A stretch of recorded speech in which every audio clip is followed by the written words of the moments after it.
Hey, John, how are you today? I'm good, Elliot. Thanks for joining us last weekend for my daughter Jen's wedding. It was beautiful weather and I'm real happy to see everybody. And we added a great family member plus his family. So a very exciting time for everybody. It was my pleasure to be there, and it was a great time. And you're right, the weather was gorgeous. The venue was beautiful, right on Lake Michigan, and it was great. And saw a few other of our common close friends, Rick Small and Dennis Marmel, and some of the folks from the Center for Peacemaking. So it was fun all the way around. Yeah, it was great. So the breaking news last evening, we're recording this on Wednesday. the Senate in the U.S. cleared a hurdle. They voted to advance a Russian and Iran sanctions bill with an overwhelming bipartisan vote, 86 to 12, which is pretty amazing. This was in part in response to a lot of work that Senator Lindsey Graham had done. So they talked about as a tribute to him. But like I've said, this is a very broad bipartisan bill. Ukrainian President Zelensky was actually in town for the memorial service. And so he was present and met with the senators before the vote. The bill also does some interesting things. It gives Trump the ability to impose tariffs on top five countries that buy Russian oil and natural gas. And it seems to have the support, probably based on that, of the White House. But the House is out for a couple of weeks and it has to go back through the House and Senate. So this may take a while, but this is a pretty key hurdle for something that everybody has felt it was important. And that's a response to the Russian attacks against Ukraine. Yeah. And you mentioned one of the key focuses is Russian oil, and that's been an ongoing theme in prior sanctions programs by the EU and the UK. Yeah, gas has gone up down the street here 60 cents in the past couple of weeks. You do see the impact of all that's going on in the world. So, where would you like to go from there? As I was out last week, appreciate you and Joe doing the conversation.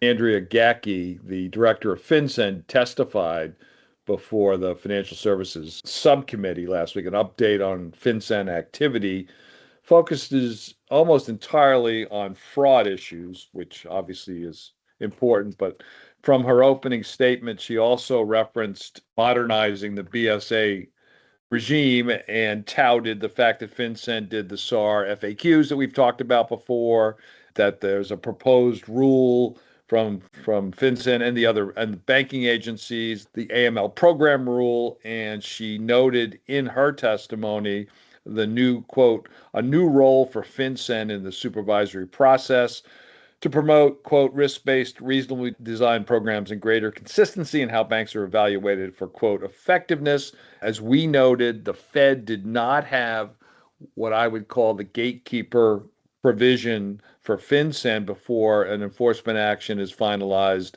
in their program rules. So that's going to be interesting. I did speak to some folks that were monitoring the hearing, and one of the individuals that I talked to noted this, that Gacki was asked specifically about corruption, including domestic corruption. Would it be included once they finish the priorities rule? Remember, the priorities from 2021 have expired. Again, according to people in the room, Gacki seemed to indicate that it may not be on the list, which would be more than surprising. And even lazy media would figure out that corruption is not included in those. So we'll see if that's true or not. But that was something that was noted during that conversation. Because as you know, we've mentioned many times, the priority rule was never finalized. And so banks and other financial institutions really have no direction on what they need to be doing regarding the priorities. Some banks have factored that into their risk assessment, but not all of them have. In any event, we think from talking to others that there may be a final rule before the end of the year, as well as a final program rule. So all that we'll watch carefully. And if it warrants a separate conversation or a webinar, we'll do that, but we'll definitely let folks that listen to this know what we find out. And as you mentioned, Director Gacki did not clearly say corruption would be included in her testimony. Her prepared remarks were silent on corruption. Yes. Entirely. Which maybe that takes us to a natural segue, and that is Transparency International has issued its annual report for 2025, and I'll let you talk about it in just a moment. But their goal is to reduce corruption, to improve the common good. What did you see specifically in their annual report? They touted in a good way what they're calling their wins in 2025. And according to what's in the report, they helped drive over 60 policy and law reforms. They saw the EU finally ban golden passports after years of campaigning. They said that their standards on political finance informed a UN Resolution 11.7, giving countries a roadmap to make it harder to buy influence. There's some charts in there. They are involved in 53 countries where their advocacy and what they call their legal advice centers provide free, confidential advice to people that are affected by or who witnessed corruption. They've done 67 research publications and studies. So a lot in there. And as we talked before recording, we're going to make an effort to get some individuals from TIA maybe to sit down for a conversation before the end of the year to talk about this and other issues related to corruption. And now connecting back to FinCEN, in addition to Director Gacki's testimony, FinCEN issued an alert on fraud schemes targeting financial student aid. They talked about the importance of financial institutions trying to detect, prevent, and report suspicious activity connected to such fraud. They talked about the fact that fraudsters steal PII to create ghost students and then have those ghost students apply for aid. They also leverage complicit straw students, similar to money mules, actually, who obtain student aid. And then also they corrupt insiders at university financial aid offices to help them create these fraud schemes. And of course, there's information about coding your SAR filings if you do detect such activity. You can see that in the alert. I thought the most interesting thing, and maybe I'm just more attuned to irony as I age, but there is a section in the alert that talks about the use of shell companies. And every time I see this in a FinCEN or a Treasury document, I scratch my head because we had the Corporate Transparency Act all set up and about to operate, and then we backed away. And yet we still are worried about shell companies. And I'm not saying that the Corporate Transparency Act would solve this problem, but I have to assume that some of the shell companies that are being used are domestic. They are not international, which is the part of the Corporate Transparency Act that is still alive. Maybe we need a managing director of irony at the Treasury Department. Related to that, the majority on House Financial Services issued a report last week on fraud that similarly does not include any reference to fund companies or shells being used to set up, in one instance, fake crypto investment firms so they can trick victims out of their funds. There's nothing in the use of U.S. registered companies to open up accounts to move the proceeds of crimes. Again, this is an oversight report on fraud and scams, so it's connected to what you just referenced.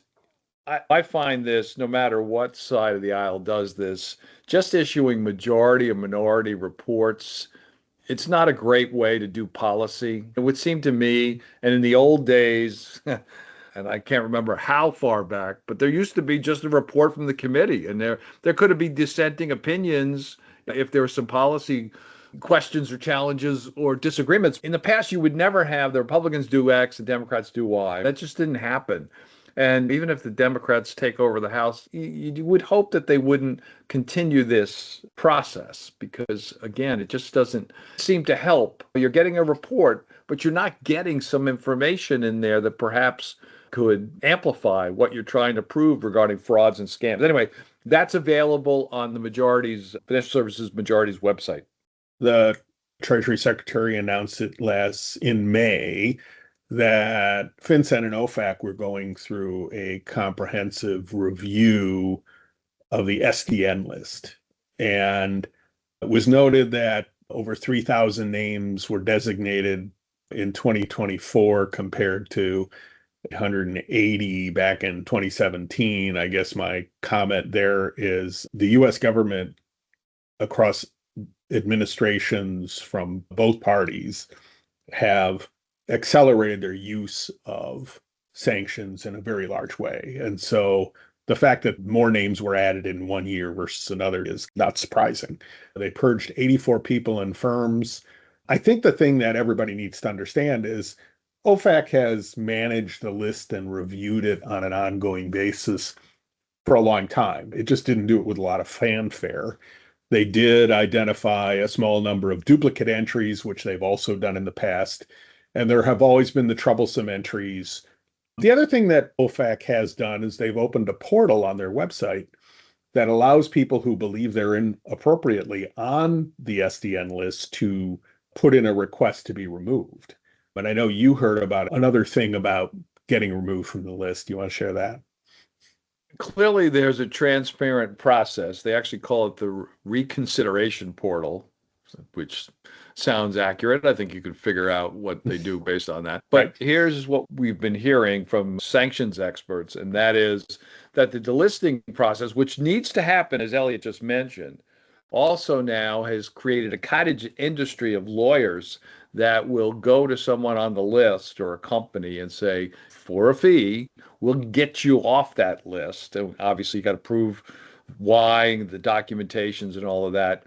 And this, several people have likened it to the pardon process, which has become also a big cottage industry where lawyers are working hard to get their clients or potential clients a pardon or a commutation, which we've seen quite a bit of those happen in the past year and a half. So bottom line is, yes, there should be an active process for removal based on, again, what Elliot referenced, and streamlining the petition process is definitely useful, but it definitely has added another fee structure to our friends in the legal community.